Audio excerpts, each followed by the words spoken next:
Welcome to This Explainer. Today, we're diving into a genuinely massive story, over 10,000 years of North Carolina's history.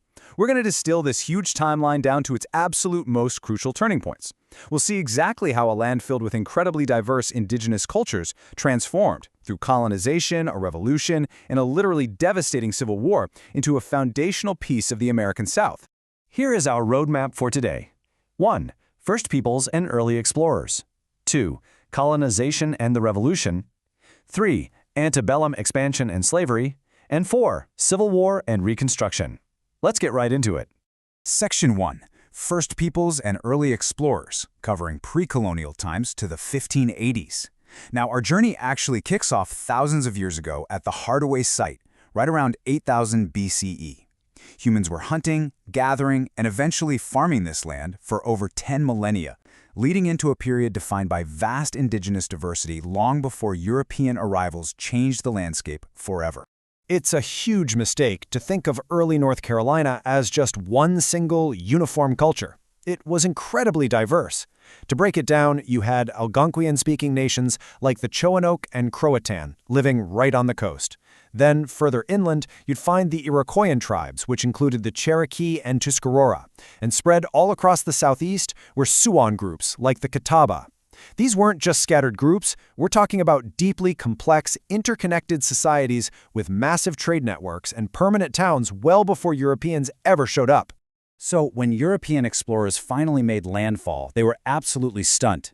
Back in 1524, Giovanni da Verrazzano described shores completely covered with fine sand, beautiful fields, and plains full of great forests. It was this untouched, awe-inspiring natural wealth, and, well, it immediately put a giant target on the region for European empires wanting to expand their reach. Which brings us to a really dramatic question. What exactly happened to the lost colony of Roanoke? In 1585, Sir Walter Raleigh attempted to establish the very first English settlement there. But the early colonists ran into delayed supplies, antagonized the local Croatan peoples in some armed skirmishes, and eventually just abandoned the attempt. But then, in 1587, a second group led by John White arrived to try again. White had to head back to England for supplies, but he got completely caught up in the Anglo-Spanish War. Now, this is where it gets crazy. When supply ships finally made it back with John White in 1590, the colony was entirely abandoned. No remains, absolutely no signs of a struggle, just one single, haunting word carved into a wooden post: Croatoan. Did they starve? Did they assimilate with local Native American tribes just to survive? Honestly, to this day, the fate of the lost colony remains one of North America's most captivating, unsolved mysteries. Moving on to Section 2, Colonization and the Revolution, from the 1600s to the 1780s.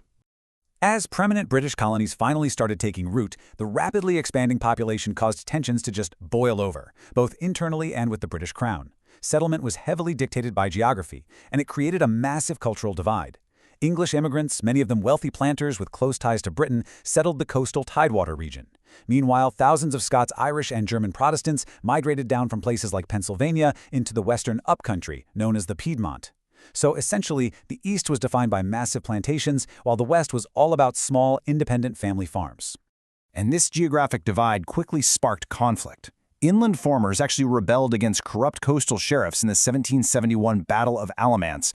But just a few years later, that rebellious spirit pivoted directly toward the British. We go straight from that inland rebellion into fierce guerrilla warfare and pivotal clashes like the Battle of Kings Mountain and the bloody Battle of Guilford Courthouse. These were absolutely critical in wearing down British forces in the South. So, the crucial takeaway here is that North Carolina didn't just participate in the American Revolution, they literally led the charge. In the spring of 1776, state representatives drafted the Halifax Resolves. This made North Carolina the very first colony to officially empower its delegates to vote for independence from Great Britain, perfectly setting the stage for the Declaration of Independence just a couple of months later. All right, Section 3, Antebellum Expansion and Slavery, covering the early 1800s to the 1860s. As the brand new nation found its footing, North Carolina entered an era of rapid modernization. But this economic expansion was inextricably linked to a brutal labor system. The state was starkly divided by its regions. On one side, you had the wealthy, aristocratic planters of the coastal East. They held immense political power, and their massive tobacco and rice plantations relied entirely on enslaved labor. On the flip side, you had the yeoman family farmers working the western uplands, mostly just focused on feeding their own families and rarely owning slaves. To put the sheer scale of this into perspective, by 1860, a staggering one-third of the state's nearly 1 million residents were enslaved African Americans.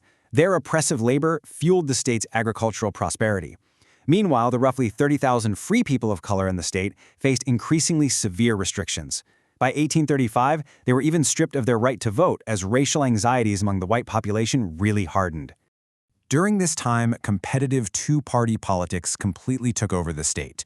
You had the Whig Party, who utilized state government to push for major modernization. They championed public education and built critical infrastructure, like the 161-mile Wilmington and Raleigh Railroad, and they fiercely debated the Jacksonian Democrats, who were strictly anti-bank and heavily favored states' rights over these massive internal modernization projects. Which brings us to Section 4, Civil War and Reconstruction. 1861 to the 1890s. Think about it. What happens when a state built on a legacy of rebellion and divided by deep geographic and social fractures is suddenly forced to choose sides in a national crisis? When Abraham Lincoln was elected and Fort Sumter was attacked, those internal divisions were put to the ultimate test. Though initially very reluctant to secede from the Union, North Carolina ultimately joined the Confederacy. And they provided a mind-boggling 125,000 troops to the Confederate Army, fighting in virtually every major battle under General Robert E. Lee. But, really highlighting that deep internal divide, another 15,000 residents, mostly from the West, and including 5,000 African Americans, actually took up arms and fought for the Union. The human cost of all this was absolutely devastating. Over 30,000 North Carolina soldiers died from disease, battlefield wounds, or starvation.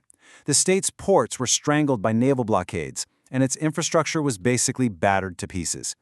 This relentless suffering continued right up until the spring of 1865, when Confederate General Joseph E. Johnston finally surrendered to Union General William T. Sherman at Bennett Place in Durham, effectively ending the major fighting.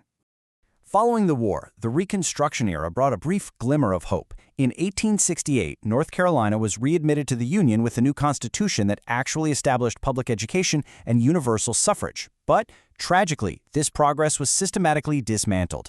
White conservative Democrats used paramilitary violence from groups like the Ku Klux Klan and the Redshirts to brutally suppress black voters. By the 1890s, they had regained power, implementing Jim Crow laws that strictly enforced racial segregation and effectively disenfranchised African Americans for decades to come. I want to leave you with this final provocative thought. From the East-West divide of the early colonists, to the stark inequalities of the plantation economy, to the fractured loyalties of the Civil War, these historical fault lines didn't just vanish. Understanding these historical fractures is absolutely crucial to making sense of the political, economic, and cultural landscape of the American South today. Thank you so much for joining me for this explainer, and remember to always keep questioning the history around you.